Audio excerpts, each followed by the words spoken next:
The suitcase was already zipped. Nia had been careful about it, folding everything quietly, moving through the dark penthouse, like a woman who had memorized every floorboard that could betray her. She had been planning this for 11 days. Not with panic, not with tears, but with the same focused precision she brought to every structural engineering blueprint she had ever drafted. Deliberate, measured, final.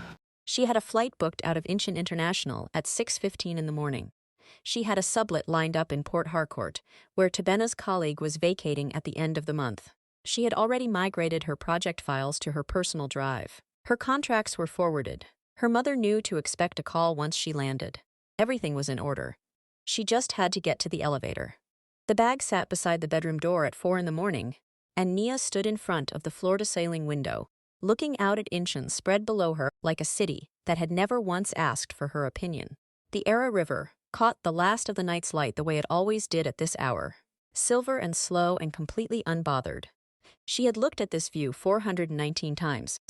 She had counted, somewhere around month 11, the way you count things when your mind needs something to hold on to. She pressed one hand flat against the glass. Cold. She pulled it back. She picked up the bag. The hallway light came on. She stopped breathing. Kang Seo-jin was standing at the far end of the corridor. He was wearing what he always wore when he worked through the night. Dark trousers, shirt with the top button undone, sleeves pushed to the elbow in the way that meant he had been at his desk for hours. He was holding nothing. He was completely still in the way that she had spent 14 months. Learning was not coldness, but something else entirely, something she had made a firm and repeated decision not to examine. His eyes moved from her face to the suitcase, back to her face. The silence stretched long enough that Nia felt every second of it press against her sternum. "It's 4 in the morning," he said. His voice was exactly what it always was, quiet, precise, carrying no more weight than the words required and never less. "Where would you go?" She kept her grip on the handle. "Somewhere that isn't here. That's not a destination. It doesn't need to be one tonight."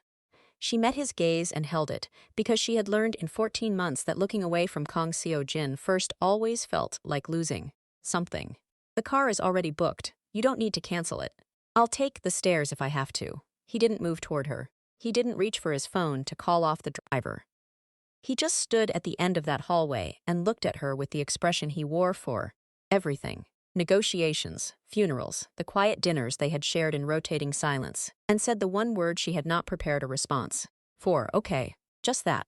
One word, and then he turned and walked back down the hall toward his office, and the light clicked off behind him, and Nia was standing alone in the dark penthouse with a zipped suitcase in her hand, and a feeling sitting in the center of her chest that she absolutely refused to name.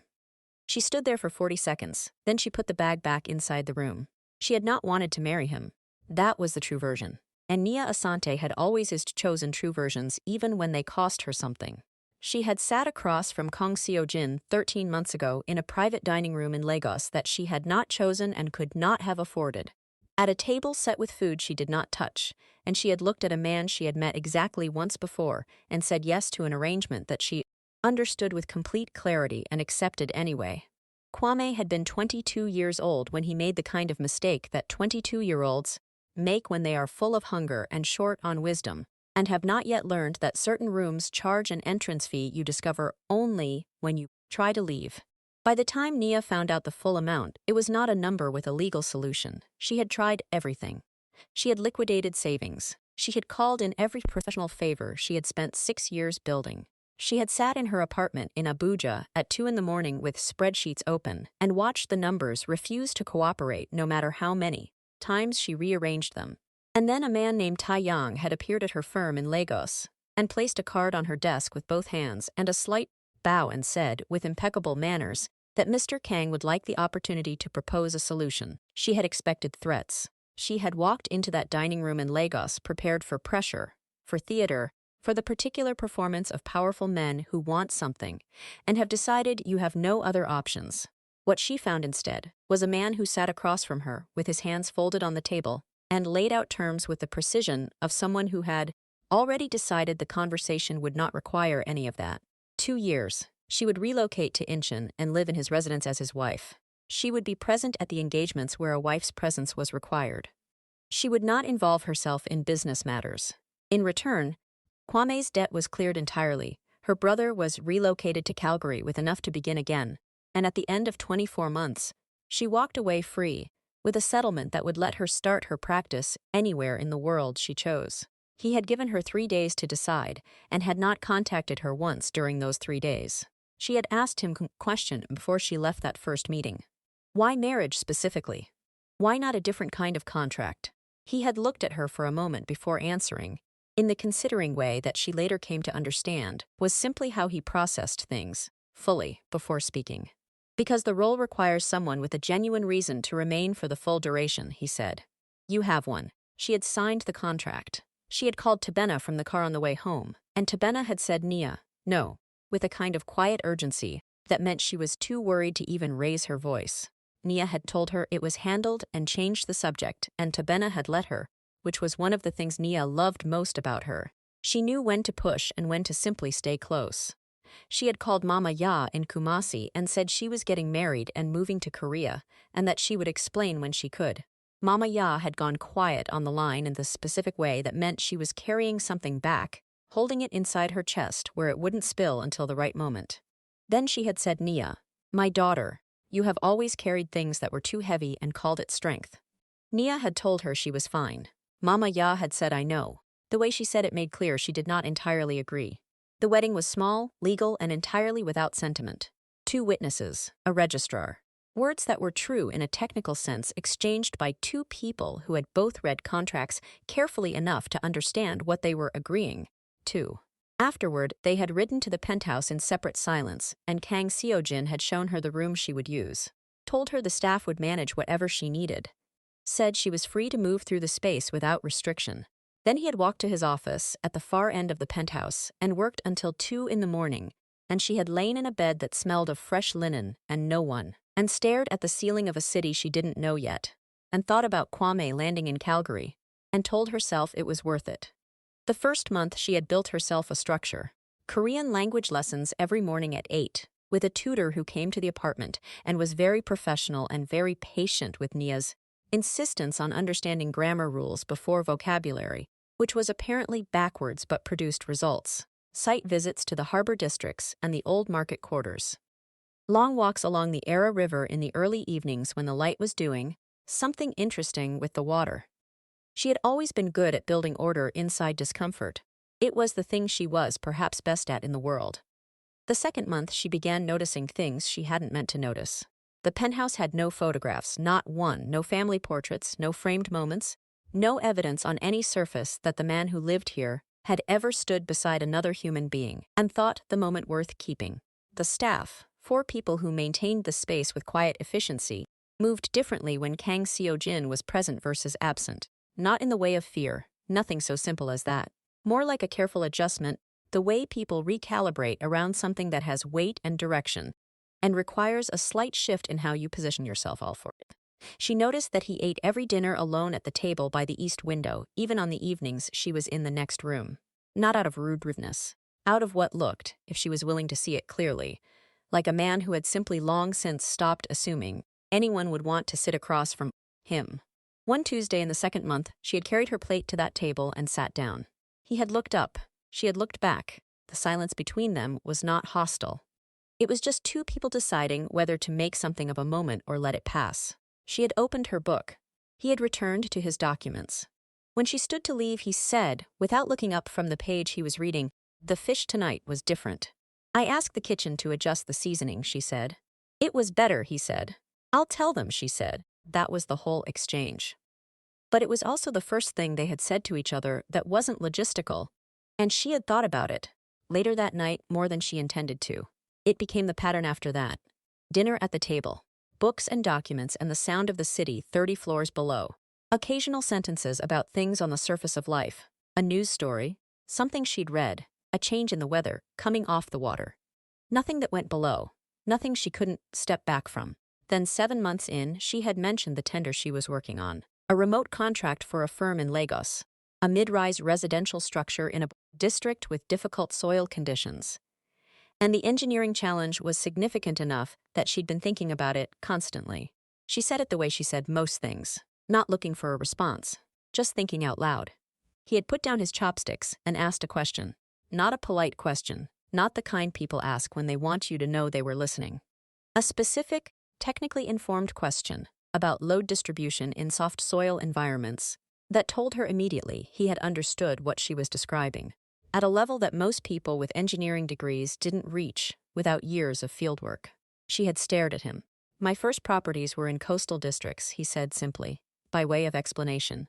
I learned what I needed to learn. She had answered his question properly, dropping the simplified version she defaulted to with most people. He had followed everything. They had talked for 45 minutes without either of them noticing the time passing, which was something Nia could count on one hand the number of times it had happened to her in her adult life. The next morning there was a book on the kitchen counter. No note. An academic text on structural engineering in seismically active zones. Recent edition, with a small paper receipt tucked inside, showing it had been purchased the previous evening. After their conversation, he had gone out or ordered it within hours of them speaking. She had stood at that counter for a long time. She had read the entire book. She had not allowed herself to draw a single conclusion about what it meant.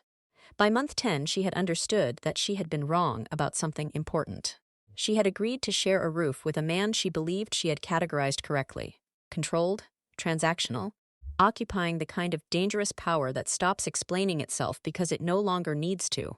And she had been right about the power and wrong, about almost everything underneath it. He was not warm in any conventional sense. He did not offer comfort or reassurance, or the particular performance of care that most people she knew had learned to produce on cue.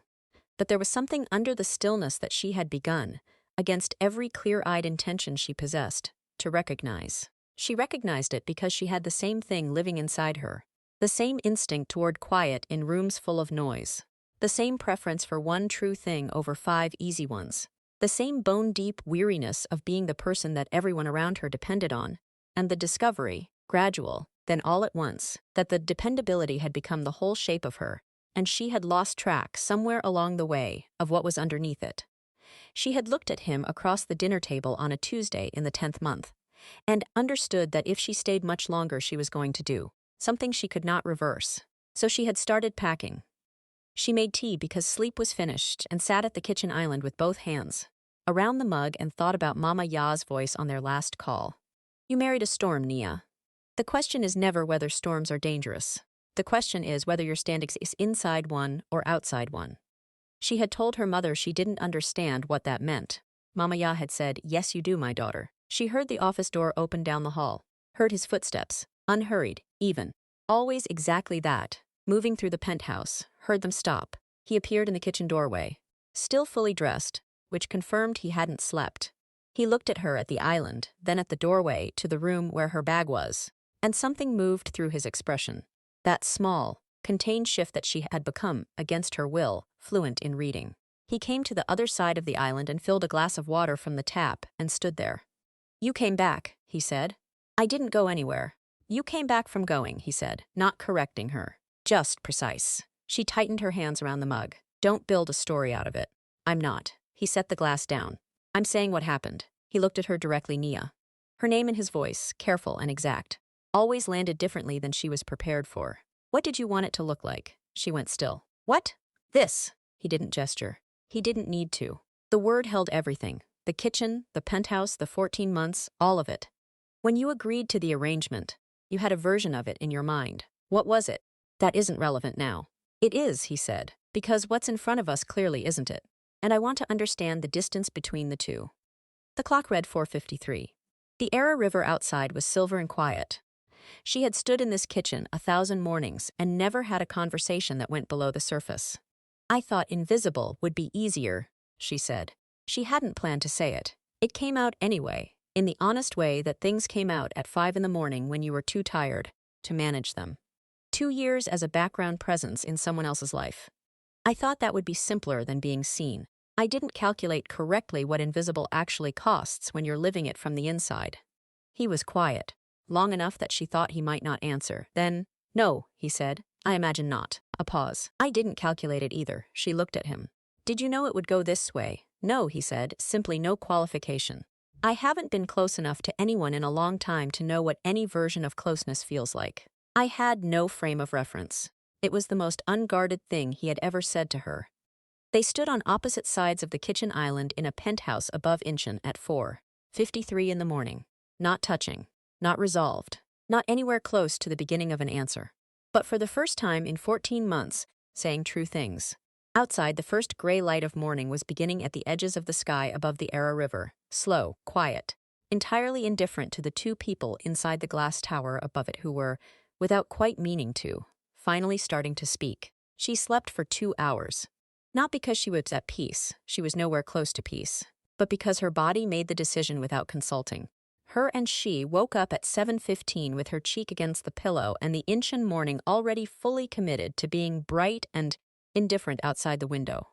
For a moment, the way it sometimes happens in the first seconds of waking, she forgot everything: the suitcase, the hallway, the conversation in the kitchen that had gone places she hadn't planned for. Then it all settled back into her chest like sediment after a disturbance, and she lay there and let it. She could hear the staff moving in the kitchen, the particular sounds of the penthouse morning, the coffee machine, the soft exchange of voices, the precise domestic rhythm of people who had learned to maintain a household around two people who barely occupied it together.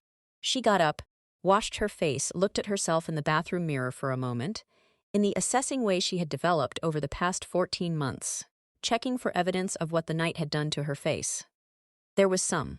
She looked like someone who had made a decision and then unmade it, and was not yet sure which version of herself she was going to have to answer for. She found the kitchen empty of staff, and a cup of coffee already placed at her usual spot at the island. The exact temperature she preferred. No note, no explanation, just the coffee, sitting there like a quiet statement. She stood looking at it longer than was sensible. She picked it up and took it to the window. Kang Seo-jin was already gone. His door was open, which meant he had left for the day, which was how she had always known. A closed door meant he was inside. An open one meant she had the penthouse to herself. She didn't know what time he had finally slept, or if he had slept at all. She thought about the water glass he had set down on the island at 4:53 in the morning, and the way he had said, "I had no frame of reference," with the exact same steadiness he used for everything. And she turned away from that thought, firmly, and drank her coffee. Her phone showed 3 messages from Tabena sent overnight at escalating levels of urgency. Because Tabena had an instinct for when something was happening with Nia that functioned almost like a biological alarm system. "You okay, Nia?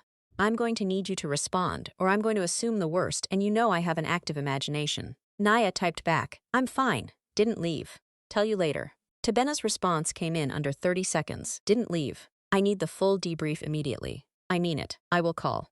Nia turned her phone face down. She had a site call with the Lagos team at 9. She had a structural review to submit by end of week. She reminded herself, a life that existed independently of this penthouse and the man who owned it, and the conversation they had conducted at 5 in the morning that she was going to stop replaying. She was a professional. She had work. She was going to do it.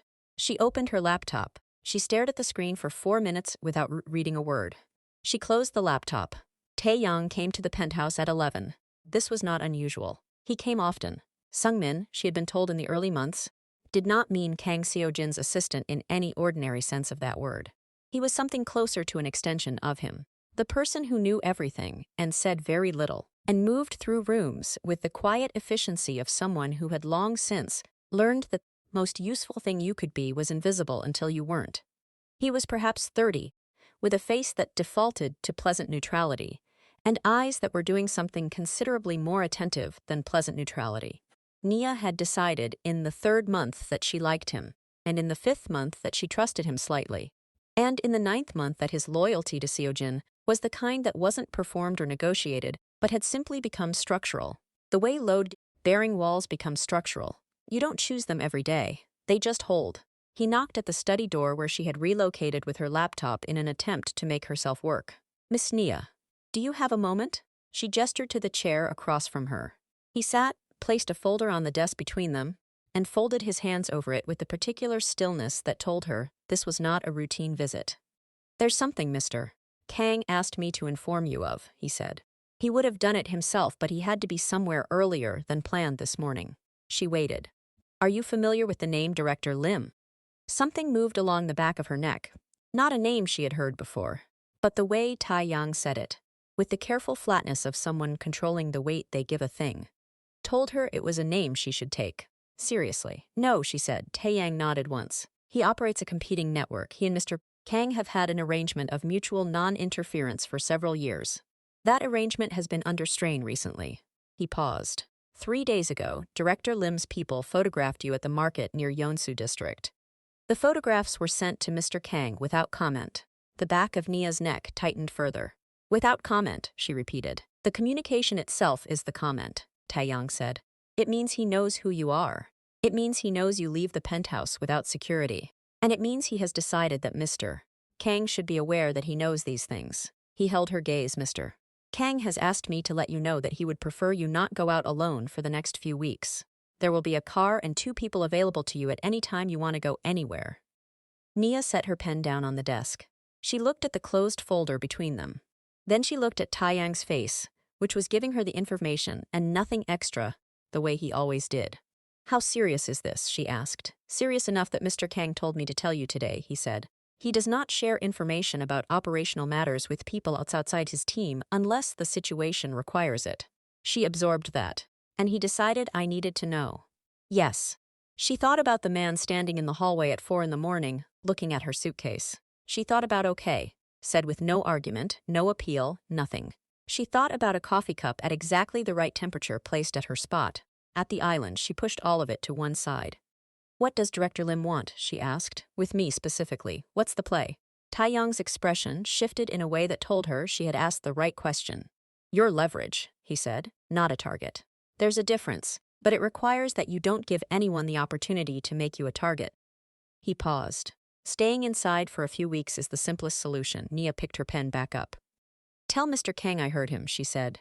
And tell him I'll consider it. Taeyang looked at her for a moment. Something almost like respect moved through his face. I'll pass that on, he said and stood. Taeyang. He paused at the door. Has this happened before, someone using his personal life as leverage? No, he said. Mr. Kang has been very deliberate about not having a personal life for exactly this reason. He said it without judgment, without any particular emphasis. Just information. This situation is new for him. He left. Nia sat alone in the study with her laptop open and her pen in her hand and the folder Taeyang had deliberately left on the desk. She didn't open it. She sat very still and thought about what it meant to be leverage. What it meant to be the one new variable in a man's life that his enemies had identified before he had finished identifying it himself. She thought about the suitcase in the other room. Then she picked up her phone and called Tabena. Absolutely not, Tabena said before Nia had finished explaining. Nia, listen to me. You need to leave that building right now and get on a plane. I can't. Why not? You were going to last night. The situation has changed. The situation has changed because you are now being photographed by Korean crime factions, which is somehow worse than the situation before, which was already bad. And you're telling me this makes you want to stay. Nia pressed her fingers to her forehead. I'm not saying I want to stay. I'm saying I can't leave right now because if I leave right now and something happens because I left, then what? Nia, then what? You are not responsible for this man's enemies. I know that. Do you? Tabena's voice went quiet, which was more alarming than the volume. Because I need you to hear me. I need you to hear your best friend who loves you and has watched you carry things that weren't yours to carry since we were 19 years old. She paused. You are not responsible for any of this, not Kwame's debt, not this marriage, not whatever is happening between those two organizations. You did what you had to do, and you survived it, and now you are allowed to leave. Nia looked out the study window at the Incheon skyline, sharp and gray and very far from Abuja. I know, she said quietly, but last night he let me go. The words came out before she could decide whether to say them. He saw the suitcase and he said okay, and he walked away. He didn't argue, he didn't threaten, he didn't invoke the contract. She stopped. He just let me go. Tabena was quiet for a long moment. Nia, I know. That is not a reason to stay. I know that too. Okay. Tell me what it is then. Nia didn't have an answer. That was the problem. She had spent 14 months being precise about everything, and she had somehow arrived at a place where precision had completely failed her. I don't know yet, she said finally. Tabena made a sound that was equal parts frustration and love. Fine, she said. Fine. But you call me every day. You hear me? Every single day. And the moment something feels wrong, I'll call you. Every day, Nia. Every day, she agreed. And she meant it. She did not stay inside. She was very clear with herself that this was not rebellion for its own sake. She simply had a life that required living, and a structural review that needed field data and a market 2 kilometers from the penthouse that sold the particular variety of plantain that her mother had taught her to cook with, and that she had found 3 months into living in Incheon at a stall run by a Ghanaian woman named Afia, who had been in Korea for 11 years and who always saved some back when she knew Nia was coming. She did, however, allow the car. And she did allow the 2 quiet men who got out of it with her, and maintained a perimeter that was unobtrusive enough that Afia simply thought Nia had brought friends, which Nia did not correct. She bought her plantains and the dried peppers Afia always bundled with them, and a bunch of cooking bananas that she didn't strictly need, but that made the whole bag smell like something closer to home. And she stood at the stall talking to Afia about Afia's daughter, who was applying to universities in Canada, and the particular challenges of raising a child between 2 cultures and 2 languages, and 2 entirely different definitions of success. She was on her way back to the car when she saw him. Or rather, she saw the man who was watching her. He was standing near the entrance of a pharmacy across the street, and he was not looking at the pharmacy. He was looking at Nia, not with aggression, not with any of the signals that should have been alarming, and that she might have dismissed if she hadn't spent the morning learning that she was currently a person worth watching. He was just standing there with his hands in his pockets and his eyes on her, and when she met his gaze, he didn't look away, just held it for one long, deliberate second. Then he turned and walked. One of the 2 quiet men was at her elbow before she could decide what to do. "We should go," he said. "Not urgent. The way you say things when urgency would cause more problems than it solves." She went. In the car on the way back, she sat very still and thought about Tai Yang's saying he knows you leave the penthouse without security. She thought about how many times in the past 14 months she had walked to Afia's stall alone, earphones in, thinking about work. She thought about how many times she had been visible in this city, in a way she hadn't understood was visible. She thought about how comprehensively she had misunderstood the shape of the world she was living inside. Kang Seo-jin came home at 8 that evening. She heard the door, heard the brief exchange with the staff, heard his footsteps move toward his office, and then stop. She was in the kitchen, cooking, which she did when she needed to think, because the process of it, the precise sequence of heat and time and ingredient, occupied enough of her mind to let the rest of it run quietly in the background. She had her back to the kitchen entrance. She heard him stop in the doorway. "You went out," he said. "I took the car," she said, and the 2 men. A pause. "Tai Yang said you told him you'd consider it." "I considered it. I concluded I could go out safely with the appropriate precautions." She didn't turn around. "I'm not a person who stays inside because someone tells me to, Seo-jin. That's something you should know about me by now."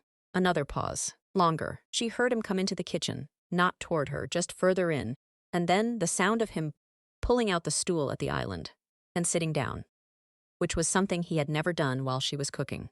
In 14 months, the kitchen had been her space, uncontested.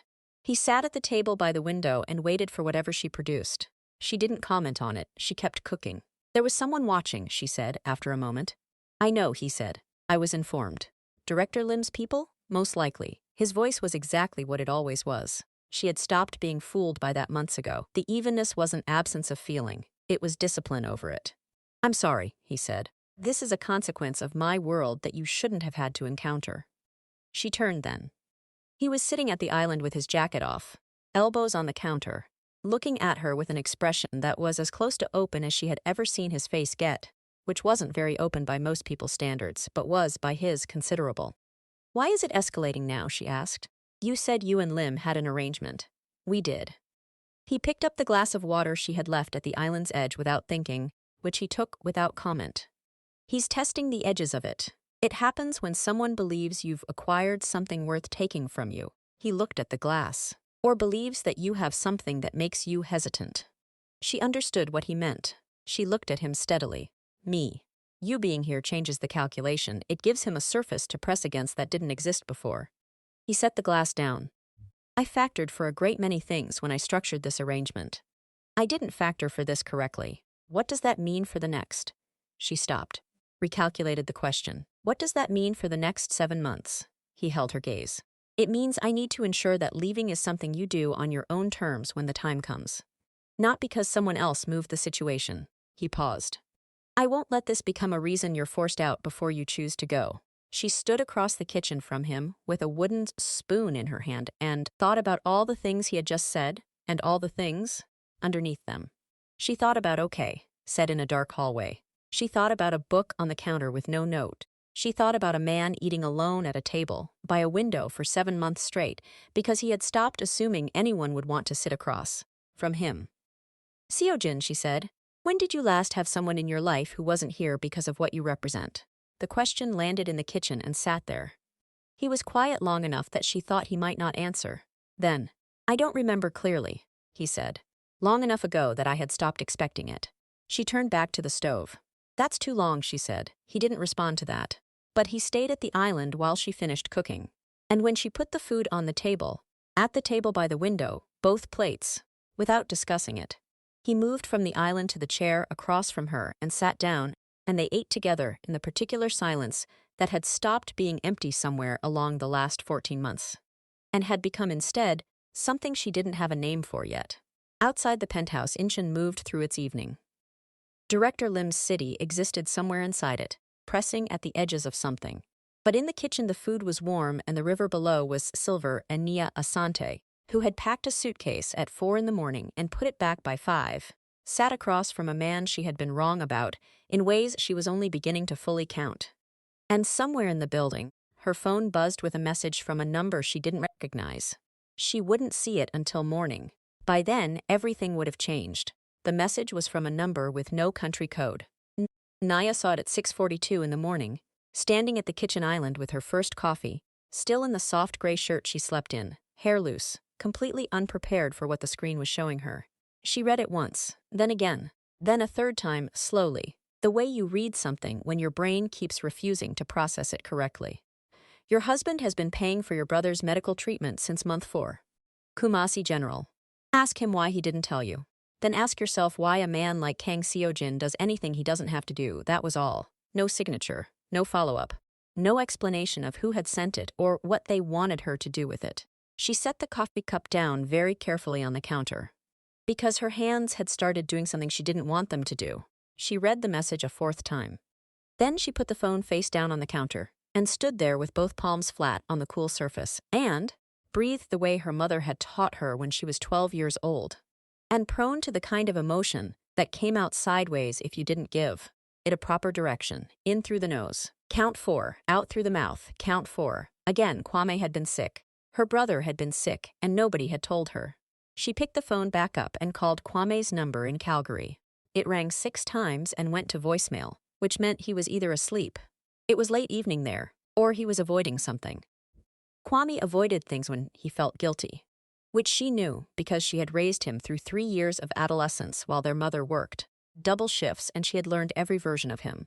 She called again, voicemail. She typed, call me now, tonight, I don't care what time it is. Then she stood in the kitchen and thought about month 4. Month 4 was when she had finally stopped counting days. When the strangeness of the penthouse had settled into something she could move around inside without constantly registering its edges. Month 4 was when she had first sat down at the dinner table across from him. Month 4 was when he had asked a question about soil engineering, and she had forgotten to be careful with her answer.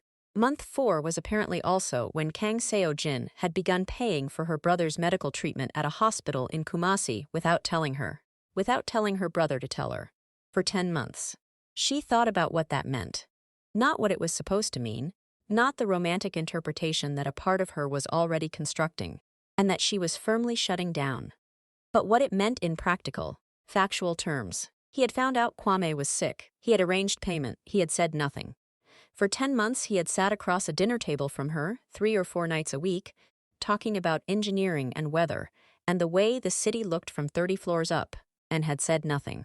She thought about Tae-yang saying he does not share information about operational matters unless the situation requires it. She thought about how a man who applied that discipline to everything had still, somewhere in month 4, made a decision about her brother's medical bills, and kept it contained inside that same discipline for 10 months. She picked up her coffee. It had gone cold. She drank it anyway. She heard his alarm at 7:15 the way she always did. 2 short tones, muffled through the wall, followed by silence that meant he was already awake when it went off, which she also knew was always the case. She had never once heard him move slowly in the morning, never heard the particular sounds of someone emerging reluctantly from sleep. He woke up already present, already in motion, as if sleep were simply a task he completed efficiently and set aside. She was sitting at the dining table with her laptop open and nothing on the screen when he came through. He stopped when he saw her. Read her face the way she had learned he read everything, quickly, completely, without showing the process. "Something happened," he said. "I got a message this morning." She turned her phone on the table and pushed it toward him without getting up. He came around the table and looked at it.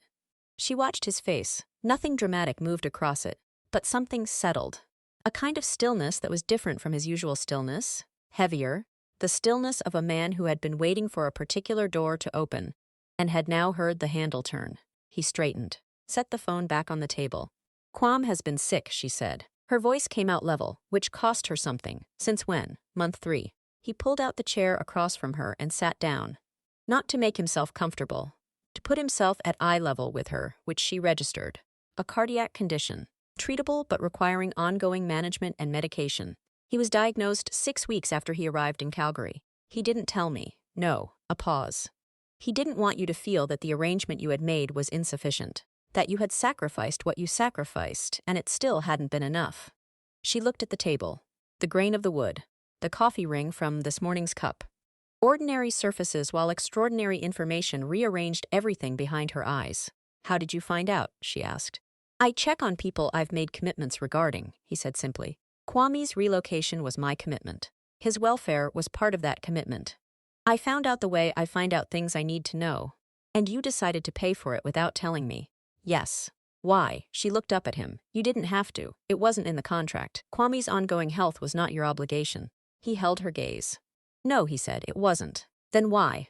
The silence lasted long enough that she thought he was going to redirect it, restructure it into something operational, and contain the way he did sometimes when a conversation went somewhere he hadn't prepared for. But he didn't. He sat across from her in the morning light of the penthouse and said, quietly and without any of the armor she was used to seeing him wear, "Because you would have wanted to know and he wouldn't have told you. And that would have meant you spent 10 months not knowing that your brother was struggling. And I didn't want that for you." Nia sat very still. "You didn't want that for me," she repeated. "No. You spent 10 months paying medical bills for my brother and said nothing because you didn't want me to carry the weight of not knowing, and also didn't want me to know from you, because then I would ask questions you weren't ready to answer." Something shifted in his face, barely. But she was fluent now, had been for months without admitting it, and she caught it. "Yes," he said. "That's accurate." She stood up from the table and walked to the window. The Ara River was doing its morning thing, catching the early light, moving in its reliable southward direction. She pressed one hand to the glass, cold as always. She kept it there this time. "I have spent 14 months," she said to the glass, to the river, to the city below that had never been hers, "being very careful not need anything from you. Very careful not to feel anything that would complicate a situation that was supposed to be clean and temporary and contractual." She stopped. "I have been very deliberately building a version of this that I could walk away from without leaving anything behind." She heard him push back from the table, heard him cross the room. He stopped a few feet behind her, not touching, just present in the particular way he was present, entirely, without fraction. "I know," he said. "You made it harder," she said.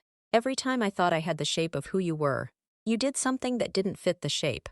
The book, the dinners, the way you talked to me like I was someone worth talking to." She paused. "Kwam." "I know," he said again. She turned around. He was closer than she had realized. She looked at his face.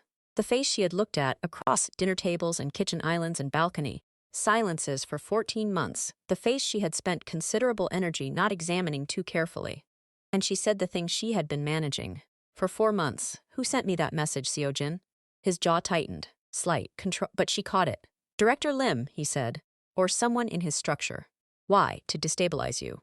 To create fracture between us." He said us in the same tone he used for everything else. No extra weight placed on it, just the word as it was. "A message like that is designed to make you angry at me, to give you something emotional enough to act on quickly without thinking through the larger picture." "Is it working?" she asked. He looked at her steadily. "Is it?" She thought about that, about the anger, and it was there, real and specific, the anger of a woman who had been kept from information about her own brother's health by 2 separate people who had each decided, for their own reasons, that they knew better than she did what she could handle. That anger was legitimate. She was going to feel it fully, in private, at a time of her own choosing. But underneath it was something else. Something that the message had cracked open without intending to. The knowledge that in month 4 of a contractual arrangement with no warmth built into it, this man had quietly, without leverage, without obligation, without any expectation of it ever being known, made sure her brother had what he needed. Not in the way he intended, she said finally. Something in Seojin's face moved. Nia, his phone rang. The specific ringtone that meant Tae-young. He picked up on the second ring. She watched his face as he listened. Watched the controlled stillness shift into something sharper, more concentrated, the way a blade looks different when it's used than when it's at rest. He said 4 words in Korean, quick and quiet, and ended the call. He looked at her. I have to go. What happened? A beat. The old version of him, the version from month 1, month 2, would have said nothing you need to concern yourself with, and been out the door before she finished processing it. Instead, he said, Director Lim has made a formal move. I need to respond to it before it becomes something larger. He picked up his jacket from the back of the chair. I'll be back tonight. Seojin. He paused at the kitchen entrance. Is this about me? He turned. Don't stay in the building, he said. Go up to the rooftop terrace if you need air. Don't go to the street level today. Tae-young will be outside your door. He held her gaze for one precise moment. I will explain everything tonight. I give you my word. He left. She stood at the window and listened to the penthouse settle into the silence he left behind, which was different from the silence when he was inside it. Fuller, somehow. More obvious. She picked up her phone and called Kwame. He answered on the first ring. I was going to tell you, he said immediately, which meant he had seen her messages and spent the night preparing for this call. Nia, I was going to. When, Kwame? Her voice was quiet, the dangerous kind of quiet, the kind that their mother also had, and that both children had learned early, meant something more serious than volume. When were you going to tell me that you've been managing a cardiac condition for 10 months without saying a word? She heard him exhale on the other end of the line, the particular exhale of someone releasing something they've been holding too long. I didn't want you to feel like it was your fault, he said. You did everything, Nia. You fixed everything. I didn't want to call you in that penthouse in Korea and tell you that the thing you fixed had broken again in a different direction. Kwam. She pressed her hand to her forehead. I am your sister. There is no version of your life where I don't want to know you're sick.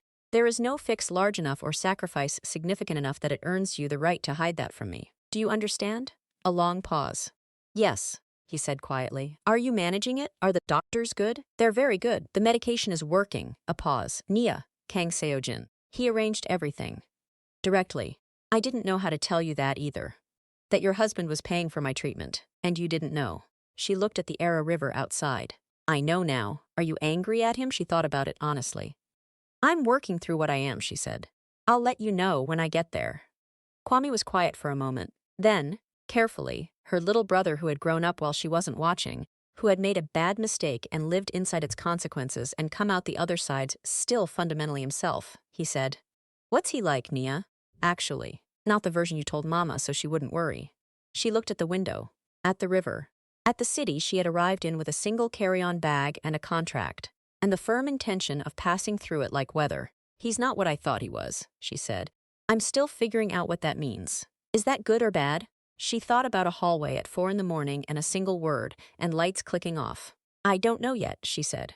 Maybe both. Tae-young was outside her door at 9 as promised, in the particular configuration of present but unobtrusive that he had perfected. He confirmed that Seojin was handling the Lim situation, and that it was under control, said in the tone that meant it was under control in the way that things in this world were under control, with effort and cost, and the constant pressure of force applied against force. She spent the day doing something she hadn't done in months. She cooked, not efficiently, not to produce dinner on a schedule, but slowly and without a plan.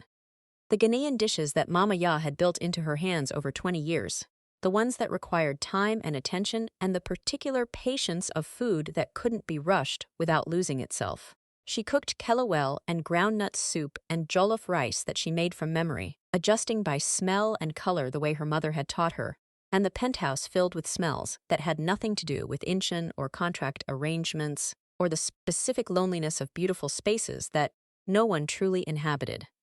Tae-young knocked at noon to check on her and stood in the kitchen doorway and looked at the stove with an expression she had never seen on his face before, something close to wistful. "It smells like somewhere," he said, which was not a sentence she had expected from him. "Sit down," she said. "There's more than enough."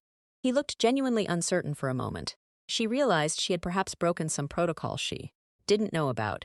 And then he sat down at the island and she put a bowl in front of him. And he ate quietly and thoroughly, and at the end said, simply, "Thank you, Ms. Nia," in a voice that was slightly different from his usual voice, and went back to his post. She thought about what it meant to feed people, what it meant to make something warm in a place that had been cold. She thought about 7 months of a man eating dinner alone at a table by the window. She put a container aside. He came home at 11:45. She was awake, on the couch, with a book she had not been reading, listening to the city below do its late-night things. She heard the door, heard the brief silence that meant he had noticed the smell in the penthouse, the groundnut and spice, and something irreducibly warm that had nothing to do with this apartment's usual temperature. She heard him come down the hallway and stop at the living room entrance. He looked exhausted. He was careful about it. Carried it the same way he carried everything, with discipline, with his face doing its controlled thing. But she was fluent now, and she could see it in the set of his shoulders, in the very slight loosening around his eyes. That meant he had spent the last 15 hours in rooms that required him to be completely armored. And the armor was heavy. He looked at her on the couch, then at the kitchen. "You cooked," he said. "There's a container for you on the counter," she said. "Groundnut soup. It reheats in 5 minutes." He was still for a moment. "You cooked for me." "I cooked too much," she said. "Don't make it into something." Something moved across his face that she had never seen there before. Not quite a smile. He didn't have an easy smile. It was something rarer and more specific. Something that changed his whole face when it came. But something in the direction of it. He went to the kitchen. She heard the container opening, the microwave, the sounds of someone moving around a kitchen that was starting to feel, incrementally, like somewhere. He came to the living room with the bowl and sat in the armchair across from the couch. Not the window table, not his office, but here, where she was. And he ate slowly with his jacket off and his sleeves rolled up, and she sat across from him with her unread book and the lamp between them, making everything warm-toned and close.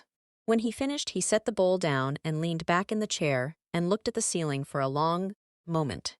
She waited. "Director Lims has made a demand," he said. "He wants me to dissolve a contract that controls 3 of the northern port territories.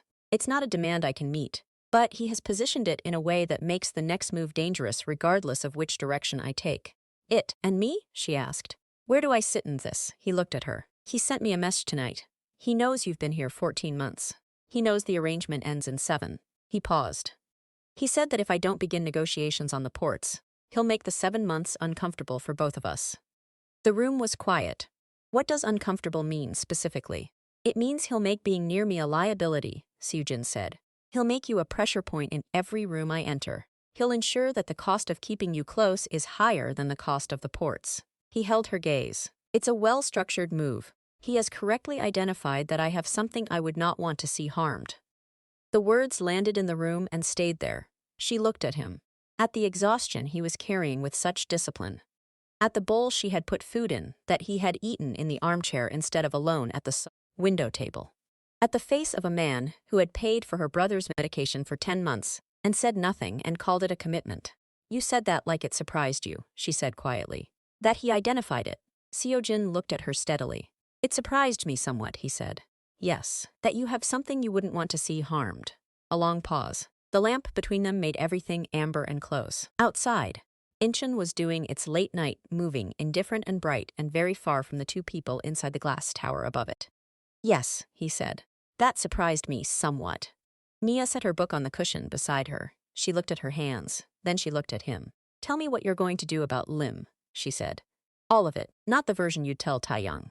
The actual version." He looked at her for a long moment.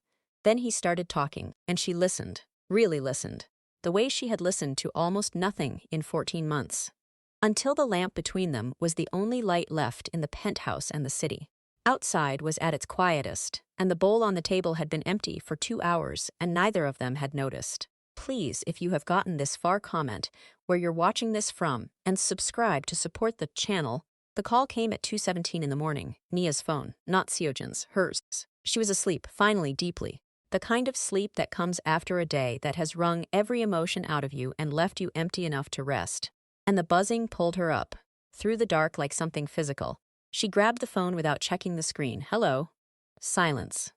Then a voice she didn't recognize. Male. Calm in the specific way of someone performing calm over something else entirely. Speaking in accented English that told her this was for her benefit, not his comfort. Mrs. Kang, we have your friend. She arrived at Incheon this evening on a flight from Port Harcourt.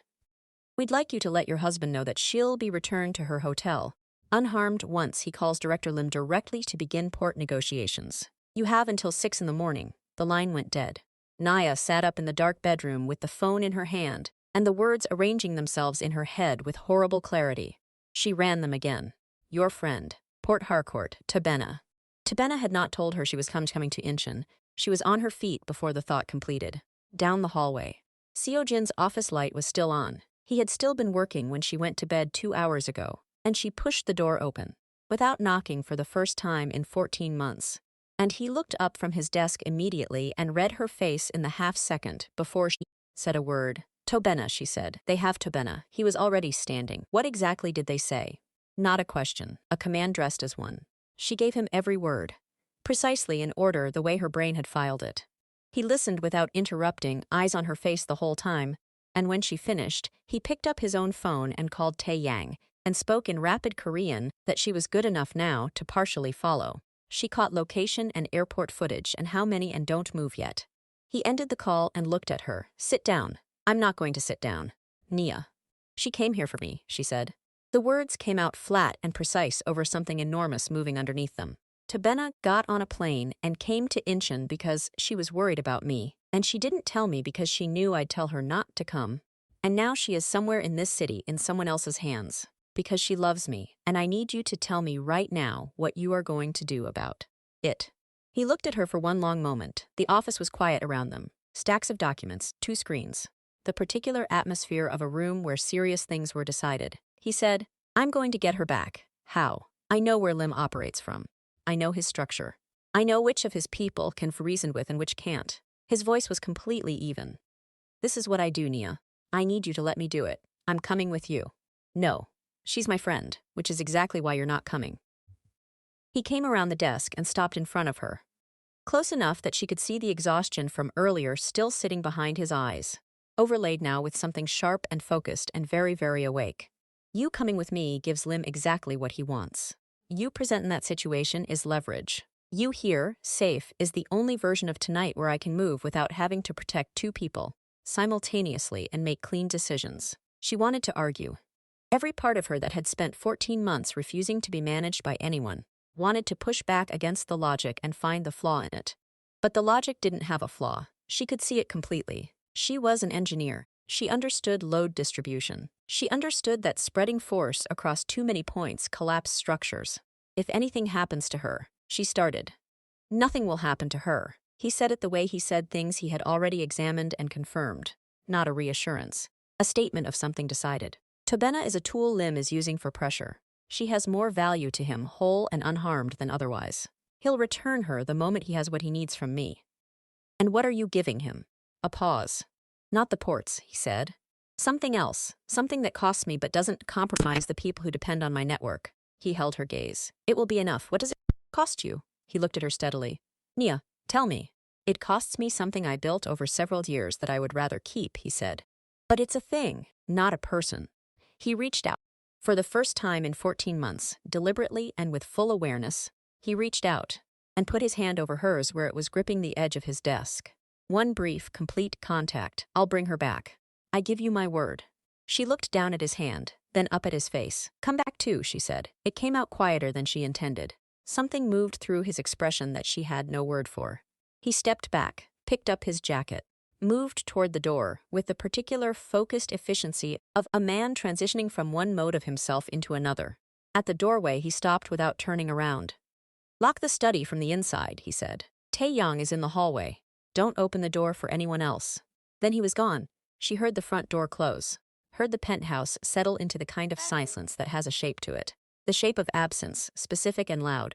She sat down in his chair.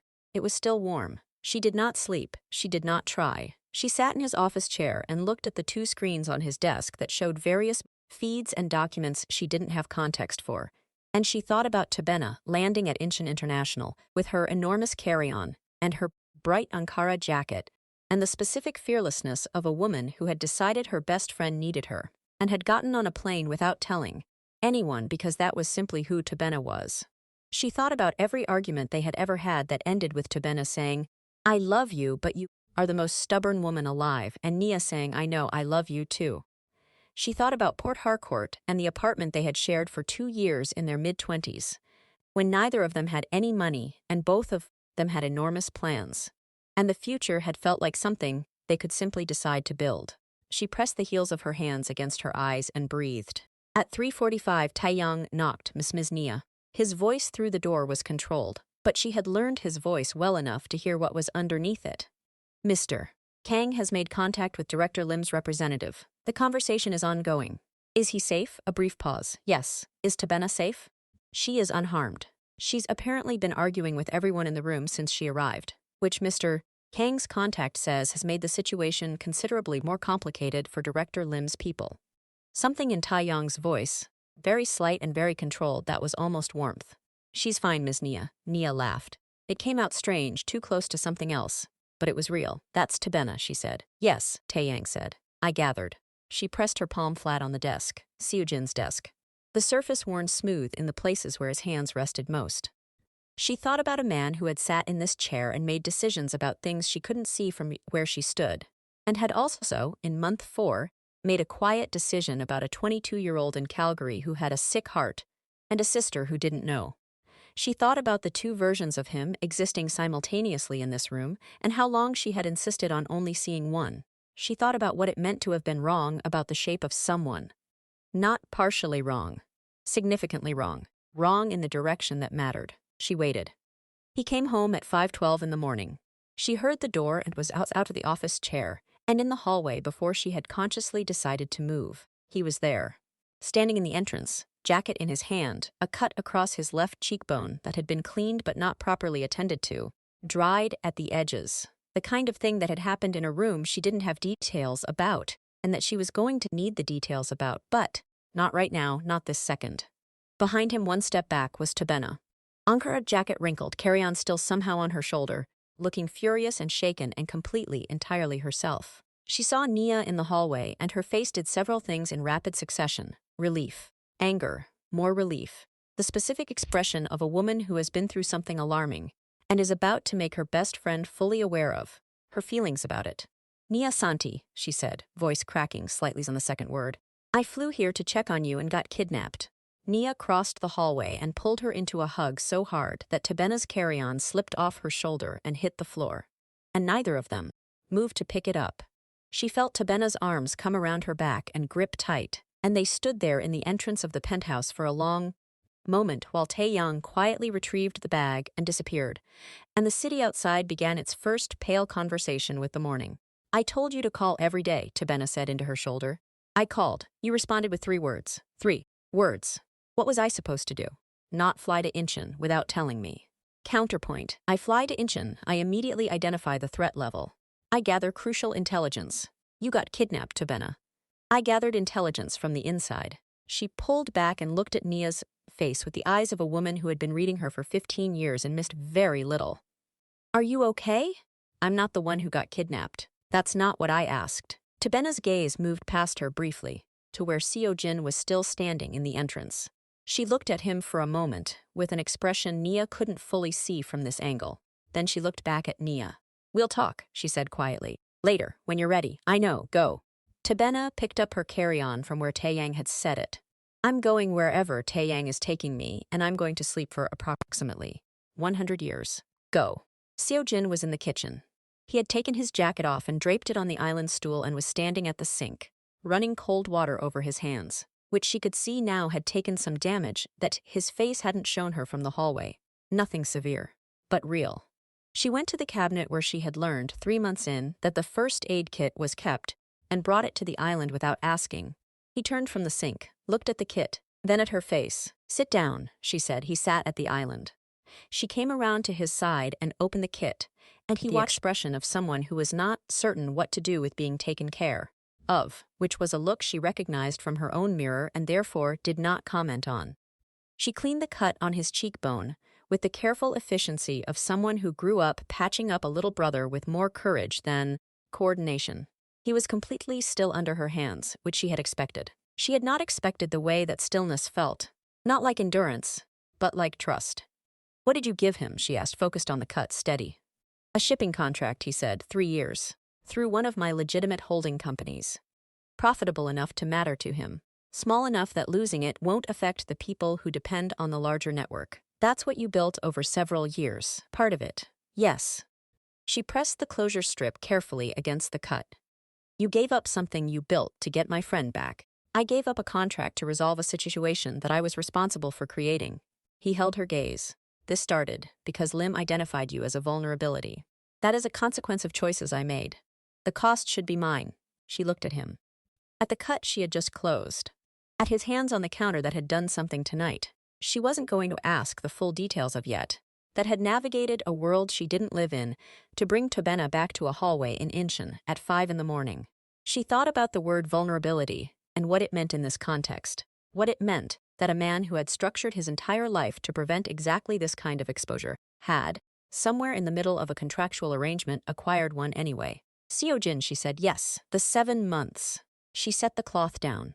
The end of the contract. His face didn't move. But she felt the quality of his stillness change in the way she had become fluent in reading. A shift in weight, a change in the air around him. "Yes," he said carefully, "I want to renegotiate the terms." Silence. The kitchen was amber-lit and warm and smelled faintly of last night's groundnut soup. Outside, Incheon was beginning its morning in the slow gray way of cities that don't need permission from the sun. She watched his face and for once did not try to manage what her own was showing. "What terms?" he said. His voice was exactly what it always was. But she heard what was underneath it now, had heard it for months without letting herself admit it. Specifically, "I want to stay," she said. "Not because of the contract. Not because Director Lim has made leaving complicated. Not because of Kwame or obligation or any version of any arrangement." She held his gaze. "I want to stay because I have spent 14 months being wrong about who you are, and I would like more time to understand who you actually are. And because this penthouse is warmer than it was before I put food in it, and I think you know that too." He looked at her for a long time. The longest she had ever held his attention, which was considerable, which was something. Then he said, "You would be choosing something genuinely complicated." "My world doesn't simplify." "I'm a structural engineer," she said. "I work in complicated. I find where the load bears, and I build accordingly." Something happened to his face then, the rare thing.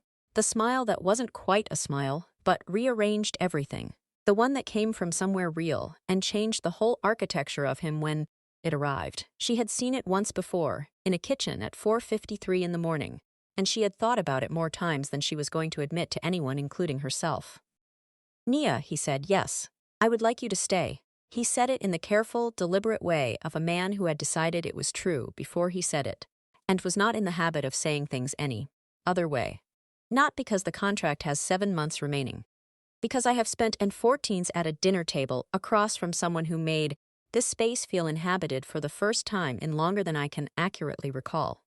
And I am not interested in returning to how it was before." She looked at him. At the cut she had closed his cheekbone. At the hands that had gone into the night and come back. At the face of a man who had said okay in a dark hallway and let her go and waited, and who had bought a book and left it on a counter without a note and waited, and who had paid medical bills for her brother for 10 months in the dark and waited, and who had apparently been waiting, in his disciplined and deliberate way, for her to arrive at a place she'd been moving toward without knowing it for 14 months. "Make coffee," she said. "The real kind, not the machine." He got up from the stool. She sat down. And Kang Seojin, who ran a network that made entire districts recalibrate when his name came up, who had not made coffee for another person in longer than he could clearly remember, moved around the kitchen with the particular attention of someone doing something ordinary that had become, without announcement, significant. Tobena appeared at 7:30 in borrowed pajamas with her hair wrapped and both hands around a mug, assessed the kitchen scene in approximately 4 seconds, and said nothing. Which for Tobena was the loudest thing she could have done. She sat at the island. Seojin placed a coffee in front of her without being asked. She looked at it, looked at him, looked at Nia. She said. "Don't," Nia said. "I wasn't going to say anything. You were composing a sentence. I was simply observing." Tabena drank her coffee with the expression of a woman cataloging information for a conversation she intended to have later at length. The soup on the stove, she said, apparently to the room. Is that jollof? From last night, Nia said. Can it be reheated? Yes. Tabena nodded, satisfied. She looked at Cecian one more time, with the eyes of a woman who had been best friends with Nia Asante for 15 years and therefore had extremely precise opinions about who deserved to be in her life. Whatever she saw made her give one small, almost imperceptible nod. Then she turned back to her coffee. The three of them sat in the kitchen while Incheon finished its sunrise. The jollof reheated on the stove. The coffee was good. Outside, the Era River caught the first full light of morning and held it the way water does, briefly, generously, without being asked. 3 weeks later, Nia called Mama Ya. She had been putting it off not because she didn't know what to say, but because she knew exactly what she was going to say, and she wanted to be certain before she said it. She sat on the rooftop terrace of the penthouse in the early evening. The city spread out below her in every direction, the sky doing its slow performance of pink and amber, and she called her mother. Mama Ya answered on the second ring. Nia, my daughter. Mama, you sound different. I feel different. A pause. The warm, listening pause that was entirely her mother. Tell me. I was wrong about him, she said. Significantly wrong, in the direction that matters. Another pause. And I'm staying. She looked at the river, catching the last of the light. Not because of the contract, because I want to. Mama Ya was quiet for a long moment. Then she said, gently and without surprise, the way mothers say things they have known for longer than their children have. I know, my darling. You couldn't have known. I didn't know. Nia. She could hear her mother smiling. You have never once in your life called me about a man you were not already certain about. You just needed to finish being certain. She sat with that, let it settle. He paid for Kwame's treatment, she said, for 10 months, without telling me. Mama Ya made a soft sound. The sound of a woman filing something important. A man who does a good thing in secret, she said, is usually a man who is good when he thinks no one is watching. That is the only version worth keeping. Nia looked at the sky, at the city, at the water. I know, she said. After she hung up, she sat on the terrace for a while longer. She thought about the woman who had arrived in this city with a single carry-on bag, and a contract, and the firm intention of leaving no impression. She thought about the suitcase, packed at 4 in the morning, that had not made it further than a hallway. She thought about 14 months of dinners and books and kitchens and balconies, and a man who had been waiting with more patience than she had. Given him credit for her to stop managing everything, she felt like it was a threat to be neutralized. She heard the terrace door open behind her. Seojin came and sat beside her. Not close enough to presume.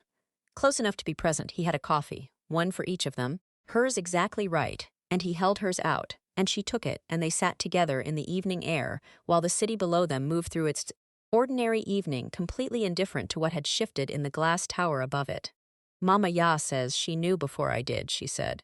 Mothers usually do, he said. She looked at him sideways. Did you know? Before I did. He was quiet for a moment. Honest in the way he was always honest, which meant he took the question seriously before he answered it. I knew something was happening that I hadn't planned for, he said.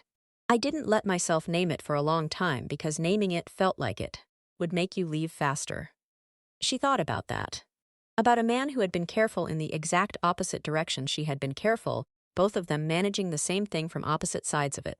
We were very foolish, she said. Yes, he agreed, considerably. She almost smiled. That's not comforting. I wasn't trying to comfort you. He looked at her. I was agreeing with you.